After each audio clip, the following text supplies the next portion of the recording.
What's up, everybody? Axe Wizard here, back with another video working on my game, and I've only done one change since the last devlog.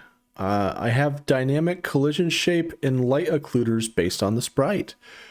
Kind of huge. So I figured it's probably going to take me a while to talk about that as it is. So let me just show you what it looks like. So if I added this new test thing here.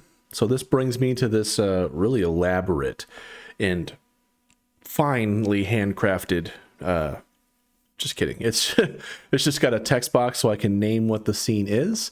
Because what this does is it adds it to a scene in my game here. So I'm just going to name it testing for video. Okay. Now it brings up this file dialog, and what this is asking for is asking for the sprite that you want to use. So I'm going to go into my sprites, my hand drawn, and let's just do our little synthocracy shuttle.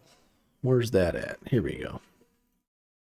So once I do that, I double click on it. It doesn't look like anything happened, but if you look down here in my thing here, it says success. So I assume it's good to go. So if we close this and we go to our test down here, you can see we have a testing for video scene.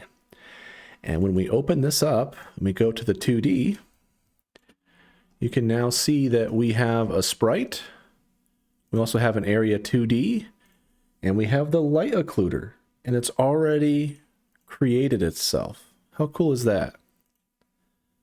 So you can see here, we've got like a rough shape. Now, I could make this more detailed if needed. I can make it much more precise, but then that adds a lot more polygons, which means, you know, less performance. So this is good enough. This is basically what I was doing. So now I can load in a sprite, and it automatically creates the area 2D, the collision shape polygon, and the light occluder.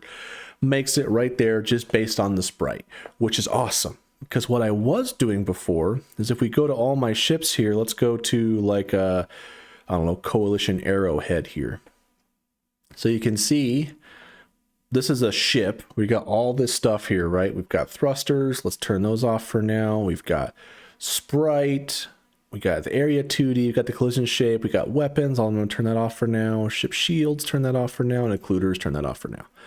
So here you can see we got a really basic collision polygon that I would just make, just for collisions. And then for the occluders, I did multiple triangles, like polygons, because when I was first doing this manually, when I was specifying a lot of complex shapes, it seemed to lag the game down. But it doesn't seem to do that when I automatically generate it. So, fun fact, I found out that Godot has this option sort of built in already. So if you click on your sprite here in the editor, it has this sprite tab up here. And when you click that, it's got this create collision polygon 2D sibling and create light occluder 2D sibling. And when you click on one of these, let's just click on this one, you can see we have a few options here for like simplification. The less that value is, the more precise it is. So you can see here it gives us like pixel perfect, which is super not performant. So if I do that, you can see it kind of does it better, but it has a grow around it too, which I don't really like. So let's get rid of the grow, update the preview, and let's shrink it a little bit, like by 6 pixels maybe. That looks weird. Why did it do that? That's interesting. There you go. So yeah, I don't know. It's kind of weird. What if we crank this up to like 10? So it gives us less and less precise. So I noticed that this already sort of had something like that built in, and I was wondering how to do that with code. So let's get into the code review portion of it. I'm going to not save this. I don't want to break what I currently have. Don't save. So how does this work with code? Well, I tried to figure it out how it did it by this sprite. So I Googled it a bunch. I asked 3 different chat, like AI bots. I watched a bunch of YouTube videos, and I wasn't really finding out how to do it by the code. But I figured something had to be there because it already exists. The nice thing about Godot is that it's open source. So I went directly to the code, and I went to their GitHub repository, and up here I just searched for that exact like string that I was looking at earlier, where it was, you know, create collision polygon 2D sibling. So I searched for that, and it brought me to this Sprite editor plugin.cpp. So since it's a .cpp file, that means that it is written in C++. I'm not really too familiar with C++. I could probably work my way around it if needed, but I've hardly done any C++ at all. But I figured I might, you know, take a look at it. So in here, I just started looking around, and I did a search for that exact phrase. So I'm just going to search for sibling. And so it brings us to this create collision polygon 2D sibling, right? So that is one factor that led me there. And then so there's light occluder 2D sibling, and there's a bunch of other calls. But yeah, that first one was what I was looking at. So I started looking in the code. So C++, I haven't worked much in it, but from what I can tell, it seems to have the types first. So I guess this is some sort of method of Sprite editor, and it's going to return void from what I gather. So it's asking, like, what this is doing is it's saying computed outline lines. I don't know what this is, and I still don't see that it's declared anywhere. So if I do a Control F for this, this is the first instance that we're using it here. Like it's not declared anywhere. Oh no, it's not. Let's go up to the very top. What's the first instance? The very first instance is up here, where it's just calling computed outline lines clear. So it's not declared anywhere. So what is happening here? So, and I see down here, oh, there's that menu option, convert to Polygon 2D. Hey, maybe this is what it's kind of doing. So what is this? This is update mesh data. It has an underscore in front of it. So I assume it's an internal or like a private method or something. So I just sort of started looking around through the code to see what this all kind of does. And from what I gather, this update mesh data, this does a lot of the heavy lifting, and from what I can tell. And what they're doing is they seem to be creating a texture, and they're doing node get texture. So I assume that they're just getting the texture from the Sprite node, because that's what we're working with, because we are in Sprite editor. And so then they're just checking if it's null, blah, blah, blah. So they're handling just some error checking. So then they're creating an image, and they're getting that image from the texture using the get data. Okay. So I was looking in Godot, and I'm going to just not save this. I'm going to pop open my UI editor sprite test, because this is where my code was. So if I look at, what is it, image? So Sprite has a texture. So texture has a get data function, which returns an image. So if I look at an image, I can see what methods we have here, which is cool. So it's kind of like lining up with what they have in Godot. Okay, cool. So they're doing some checking if it's compressed, they're going to decompress it, so on and so forth. And then they're creating a rect2, which we do have that type in Godot as well. And it seems like they are getting region rect from the node. I'm not sure what this is doing, but it seems like they're just sort of sizing it based on the image height and width. And then they're declaring a bitmap. And they're doing this create from image alpha. So I'm like, huh, okay, so they're taking an image and they're making it into a bitmap. I've worked with bitmaps in like other languages, and I think I know what it does. But if we go into here, if we go, let's see. So there's nothing here that like returns a bitmap. But then again, if we look at the logic here, they're calling a bitmap create from image alpha. So it's a method of bitmap. So I wonder if it's the same in Godot. So if we look in Godot and we search the documentation for a bitmap, you can see that we have a create from image alpha method here. Cool. So I can just pass in the image and then convert it to a bitmap. Okay, I seem to be able to do that. This is where they're handling that shrink and grow stuff. I'm not doing any of that. This epsilon seems to be the simplification value, so I just did something like that. And then this bitmap function here seems to do a lot of the heavy lifting. Clip opaque to polygons. Huh, okay, so I went into Godot and I looked, and there is an opaque to polygons method for bitmap. But when you click on it to look at it, can I zoom in on this window? It won't let me zoom in on the documentation. But right here it says there's currently no description for this method. Please help us by contributing one. It's like, well, what does this do? It seems to be just a black box where it does something cool, but you don't know how it works. You don't know what's inside of it. So from what I can tell, this is also the same in Godot 4, because I fired up Godot 4 and I went to look at the documentation in there too. And bitmap does have this opaque to polygons method, and it's also doesn't have a description. So I'm not sure if I should help by contributing one, because I'm not quite sure how it's doing what it's doing. I can at least explain what it's doing, but it remains a black box. I don't know exactly what it does. But from what I can tell from looking at how the code works in Godot, as well as looking at the source code on how they implemented it on the Sprite editor, what this seems to do is you can see here, like it declares this type. So we're declaring a variable called lines, and the type is a vector of a vector of a vector 2. And I'm like, what in the hell is a vector? Well, apparently in C++, a vector is basically a dynamically sized array, from what I gather. It could be wrong, but I'm going to treat the logic as an array. So here we have an array that contains another array that contains vector 2s.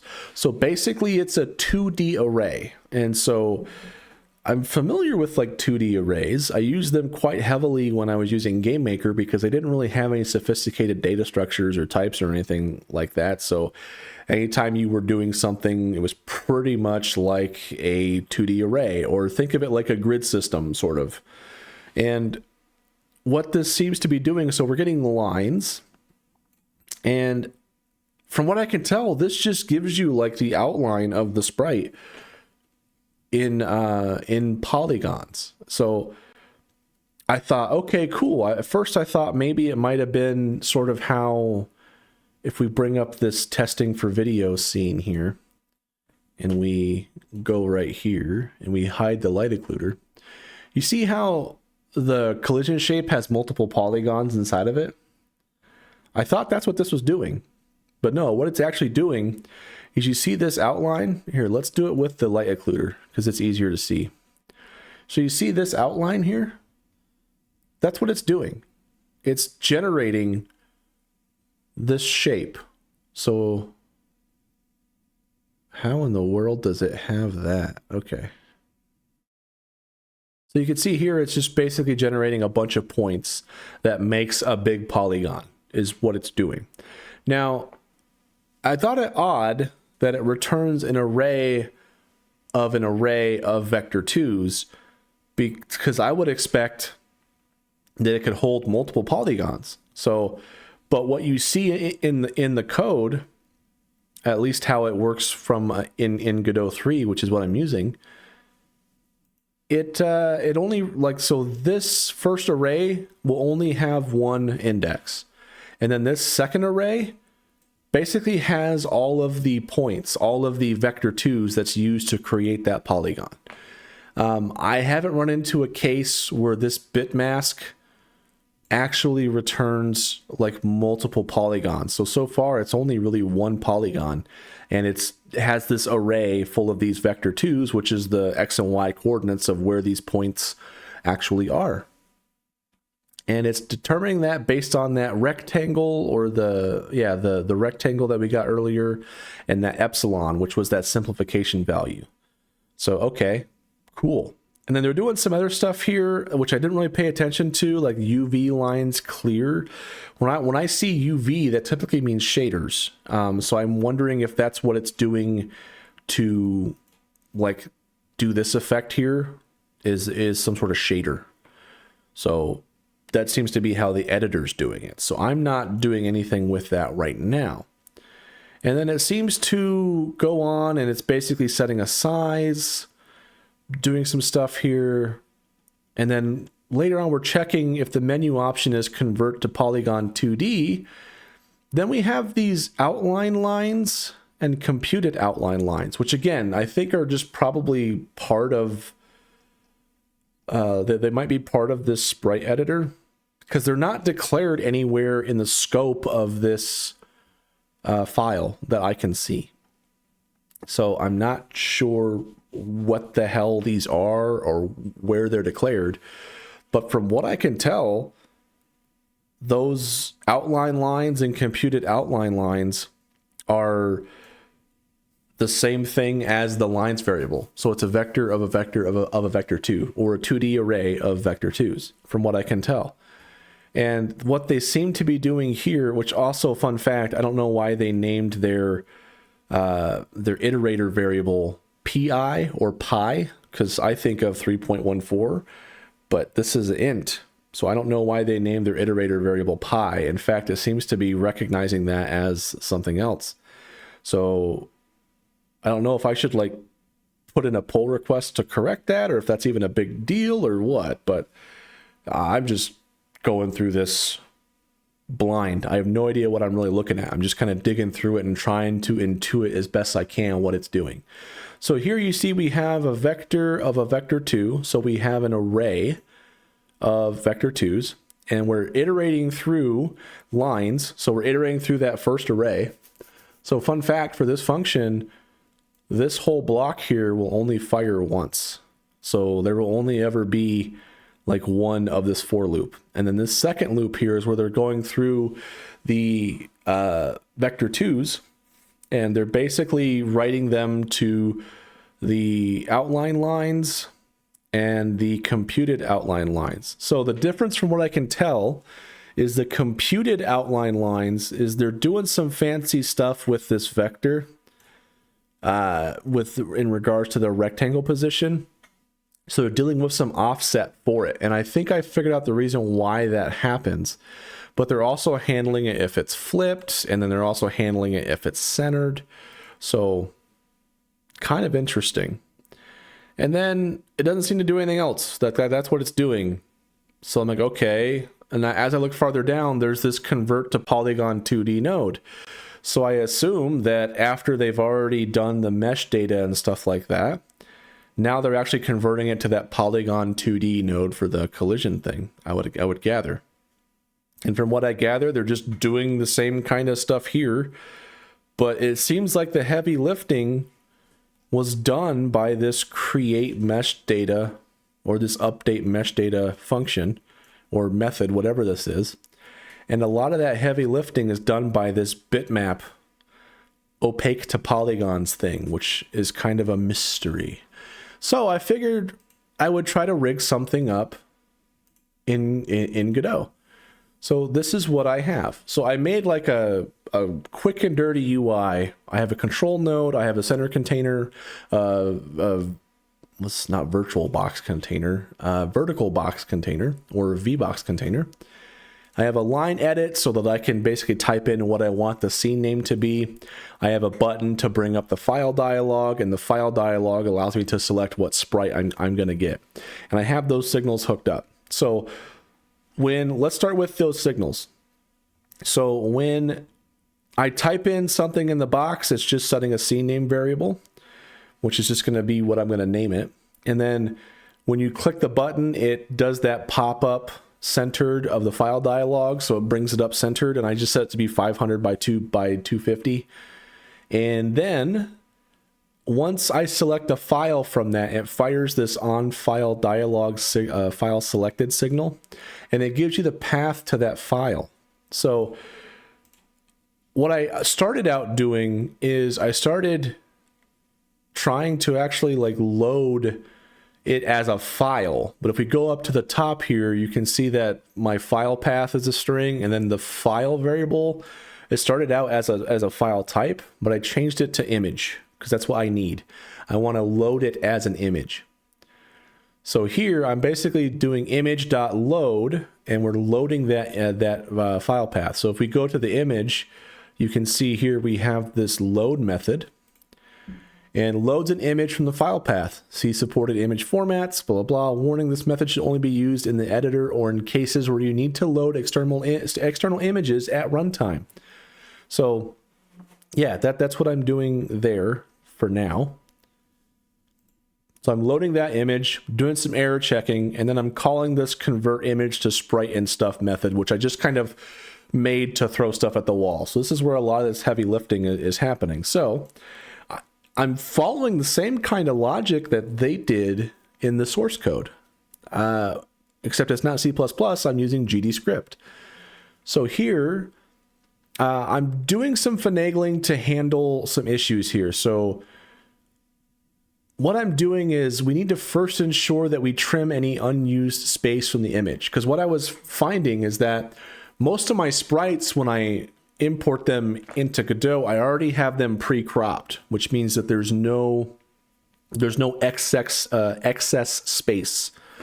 I found one that wasn't pre-cropped though, and it was throwing stuff off, and there was like a really weird offset. So the sprite would be here, but then like the collision shape and stuff like that would be down here, and it was really weird.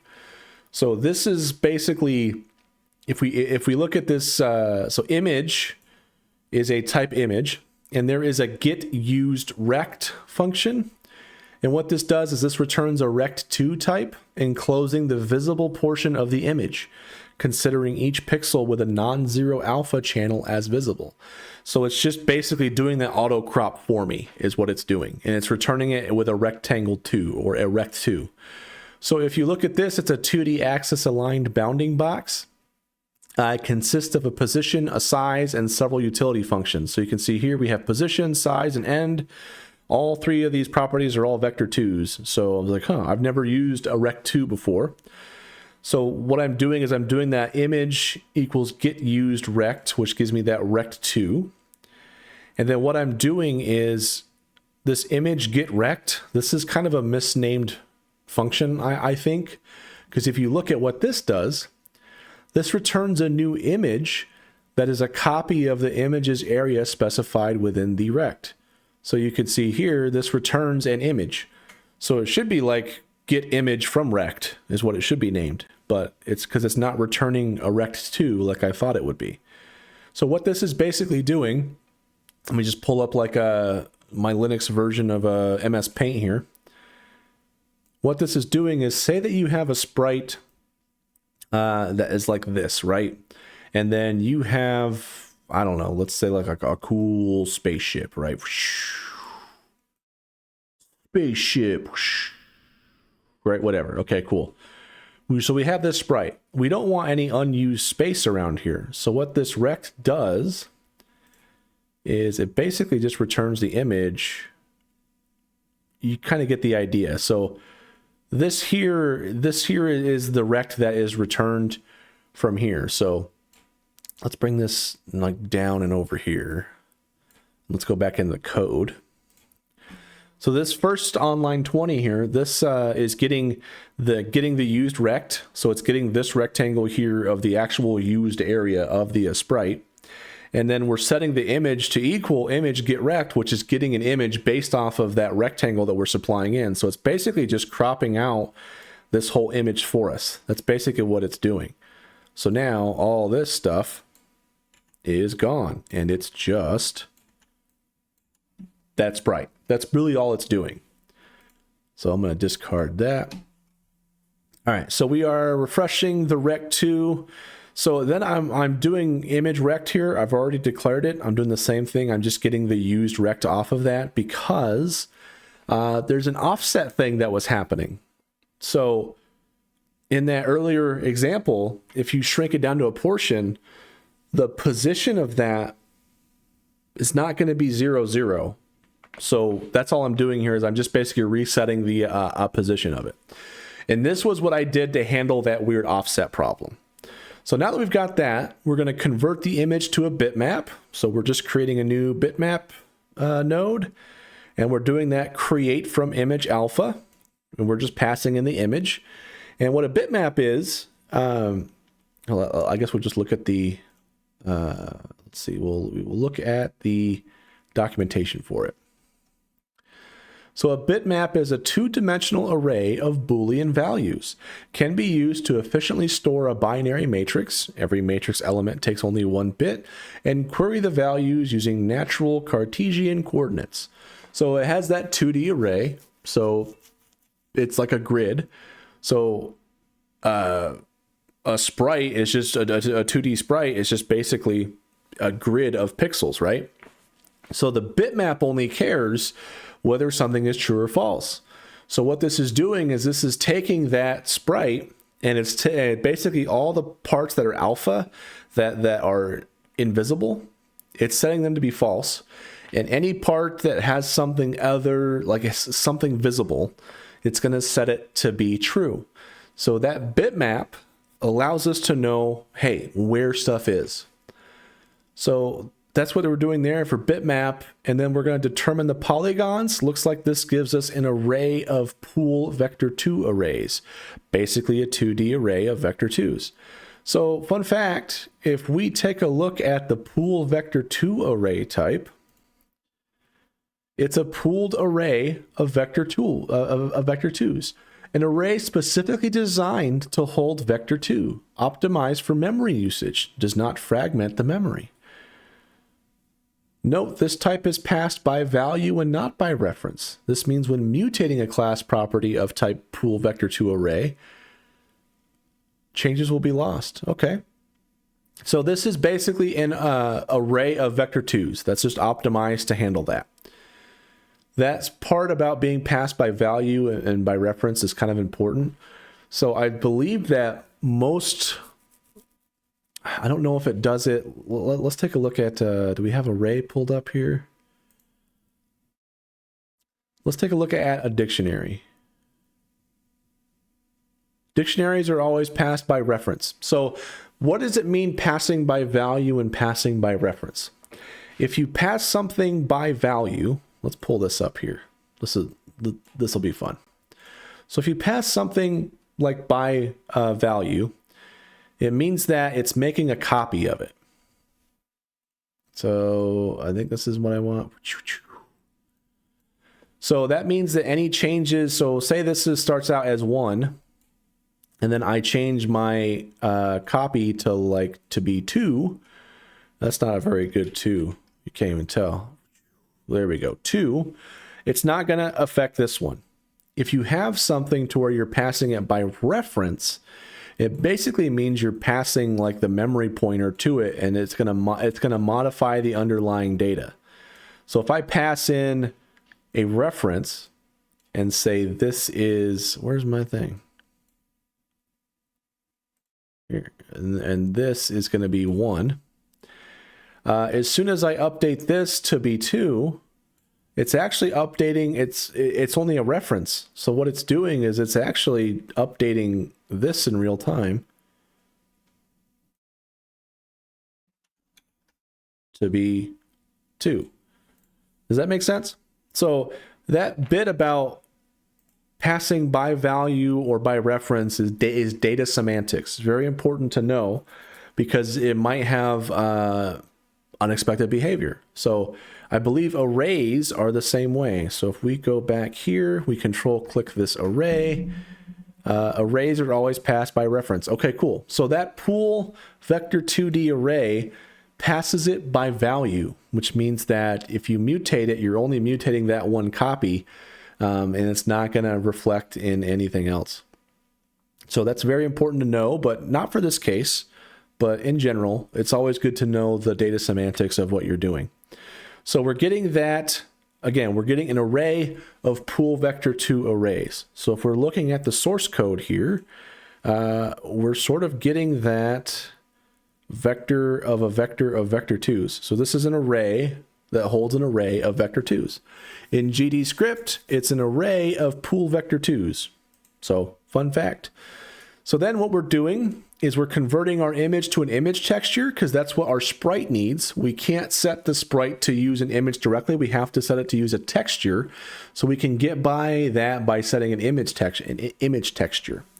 So we're doing image texture new, and then we're doing that create from image. We're passing in the image, and that gives us a texture that we can load into our sprite. And that's what we're doing here. So we're creating a sprite node. We're setting the texture property of that, which is what the actual image is, basically. The texture it's going to be using to be the image texture. And I'm also updating the name, because when I'm dynamically creating these nodes, they don't set the names automatically. They end up having weird names like @101 or something like that. Really weird. So then what we're doing is we're going to work on centering it. So what we're doing is sprites have a centered property, which is on by default, which is normally what you would want to do. However, I want all the position to be based off of the sprite. And when you do this centered property, it only updates the sprite. It doesn't update any children. So I want to center it manually. So I'm setting that centered value to be false. And I'm updating the position, which is the relative position from 0, 0. And I'm setting it to basically use our image rectangle. I'm using the size vector 2 property of that. And I'm just dividing it by 2 and then subtracting it. So again, with how coordinates work in Godot and most game engines, the top left is where 0, 0 is. So as you increase X, you go to the right, and as you increase Y, you go down. So since I want to center it, I want to bring it left and up, because that's where it wants to be. So I'm subtracting those. And I have a little debug line here that I was printing. So you probably saw earlier down here, it's showing this image rect, and this is actually like the size of the thing here. The position of it was started weird. So this starts at 0, 0 here, but it didn't before. That's what all this stuff was for, was to help handle that. So I can get rid of this debug line. We don't need that. All right, so now we're creating an area 2D. We're just making it a child of the sprite. We're also setting the owner. So I have a comment here that explains that. In order to properly pack this into a packed scene to be saved, we need to specify the owner property of all child nodes. For now, just set it to be our sprite. So when I eventually fully flesh this out to be a fully fledged ship editor, it's going to set the owner to be the ship. But for now, I'm only doing the sprite. So that's what I'm doing here. And I'm actually putting it into a scene. So you see here, once I do it, it's putting it in this test folder here as a scene. I do that with a pack scene, and in order to have it properly contain all the children nodes, they have to have the owner property set. So I'm just manually setting that owner property to be that of the sprite. And I'm also, of course, declaring the name, because if we don't specify the name, it gets set to something like @109, right? So I talked about that earlier, but that's fine. So now that we've got our sprite created, we have an area 2D added as a child of the sprite. Let's create our collision polygons and our light occluders. So here in that, let's see, where did I declare polys? So yeah, var polys. So this is that array of pool vector 2s where we're doing that opaque to polygons thing that I talked about earlier. And this returns that 2D array. So I'm iterating through that array, and for every entry in there, I'm creating a new collision polygon 2D. I'm setting the polygon to be the current, it's basically the pool vector 2, because that's what the polygon is actually stored as. And I'm updating the name. So the reason why I'm doing this here, I have this count variable because I'm not getting an index from within the loop itself, because I'm doing basically like a for each in a way. And I'm just appending that to the name. That way it's unique. So I wasn't sure if it was going to create multiple polygons and light occluders. It's only doing one. So if we look at our testing for video, you can see here we have collision polygon 2D1 and light occluder 2D1. So I was trying to accommodate for the fact that it could have multiple, because it's an array. There's a possibility it could have multiple, but for this case here, it seems like it doesn't have that. So we're going to add it as a child of our area 2D, because we want the collision polygon to be a child of that. You can see that here. And then we're setting the owner to be our sprite, of course. And we're doing something similar for our light occluder 2D, except once we create a light occluder 2D, there's no polygon property of that. You have to create an occluder polygon 2D node. And then I have to set the polygon of that to be the polygon that we have here. And then, of course, I'm updating the name, adding as a child, setting the owner, incrementing the counter. And then from here, we're going to pack it into a scene so we can save it. So we do that with packed scene. So the only time I've ever worked with packed scenes is to load them. I've never created them. I've never used them to save it, which is cool. So we're creating a packed scene, and we're calling the pack method, and we're just passing in the sprite. We're checking for an error. And then we're preparing the scene name. So we're going to name it. So this is where I'm kind of doing just some quick string stuff. I know there's a better way of doing this, but it was already past midnight by the time I was making this. So I'm removing any white space by using the replace method. And then I'm removing any extension just in case if I tiredly type it. I only want one suffix. I'm manually adding that suffix even if it doesn't exist. And then from here, I'm prepending the full path. So here, I'm saving it to my resources folder, which I probably won't be able to do once it's compiled. But when I'm just running it in the editor here, it allows me to do it. So I wouldn't recommend doing this long term. So long term, I'm probably going to save it to like a user folder somewhere, user storage. And I got some thinking to do. I'm going to talk about it towards the end, but let's just continue on for now. So once we have the scene name created or prepared, we're going to save the packed scene. So I'm using a resource saver, which I've never had to use before, and we're saving it based on the scene name. And then we're saving that packed scene, and we're doing this flag of bundle resources. That way it has all the stuff it needs. So for example, the sprite that I chose to pass in, it's going to bundle that in, which is nice. And so here we go. We're checking for errors. And then here we go. It's success. So I'm just printing to the console success because I think it worked. And that's basically what it's done. And it's created. It's done magic. That opaque to polygons method of that bitmap seems to just create one polygon. It's just a 2D array of vector 2s that has all the points of this.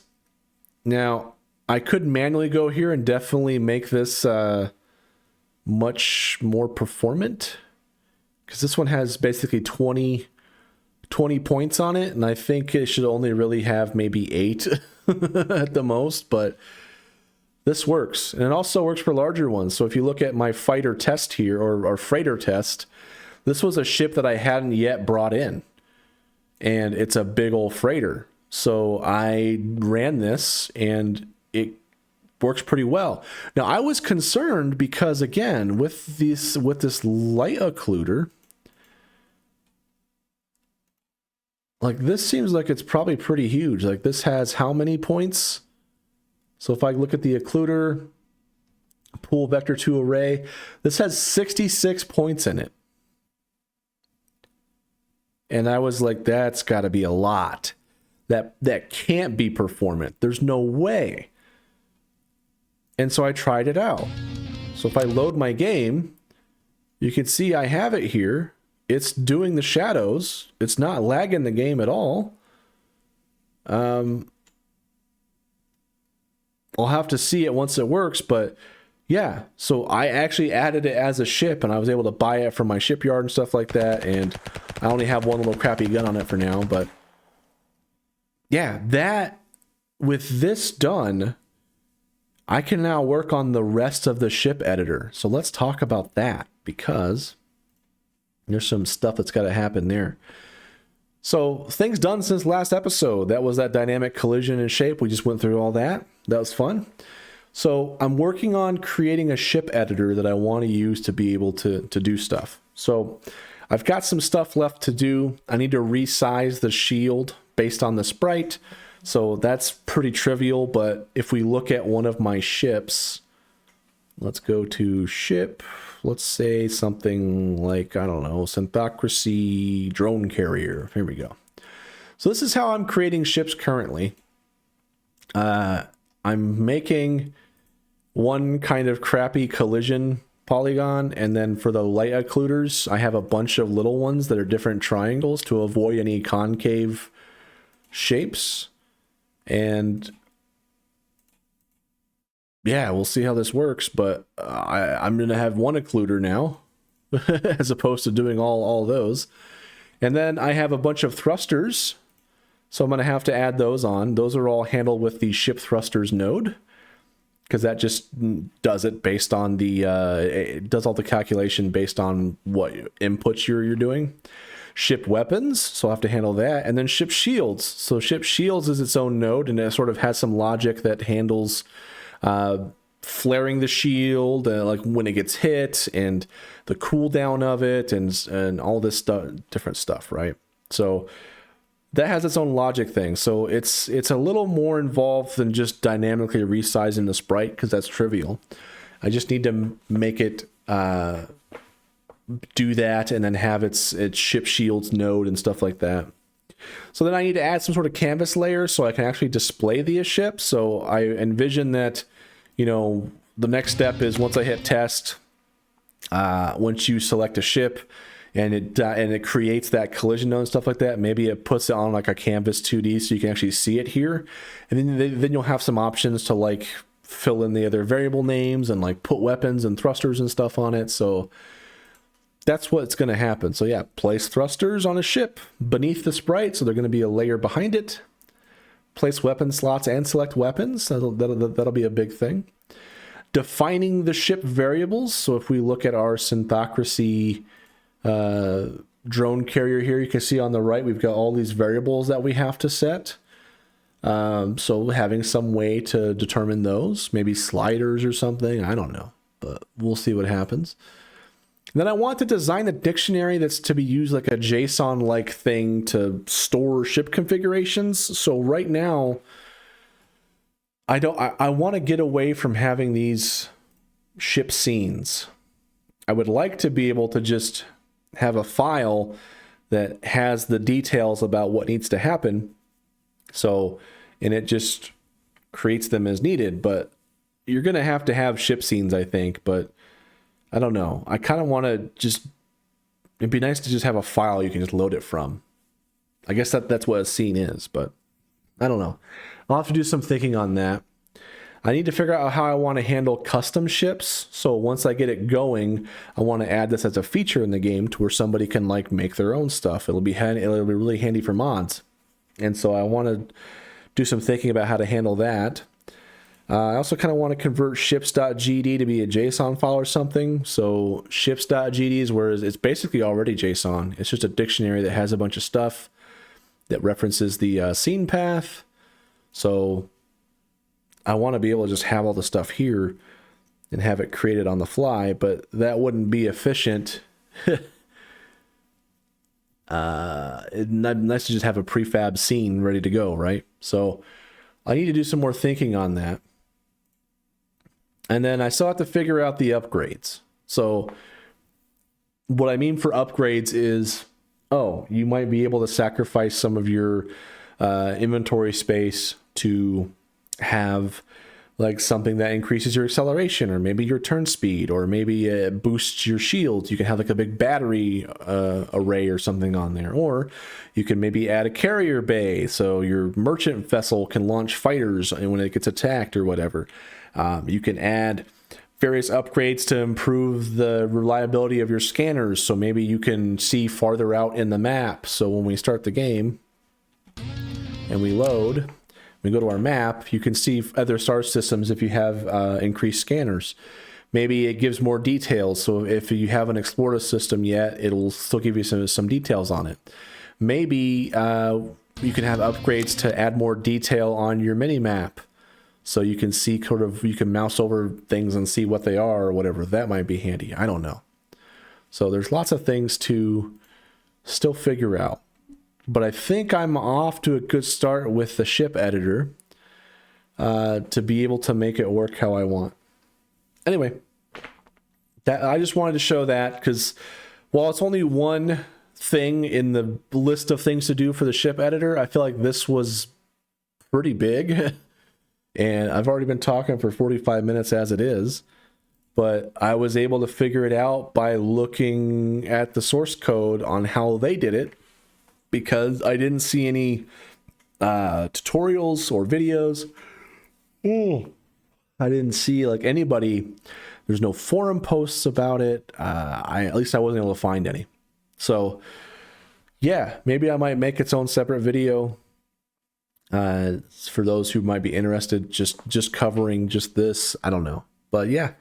Anyway, thank you all so much for watching. I appreciate it. And I will see you in whatever video I make next.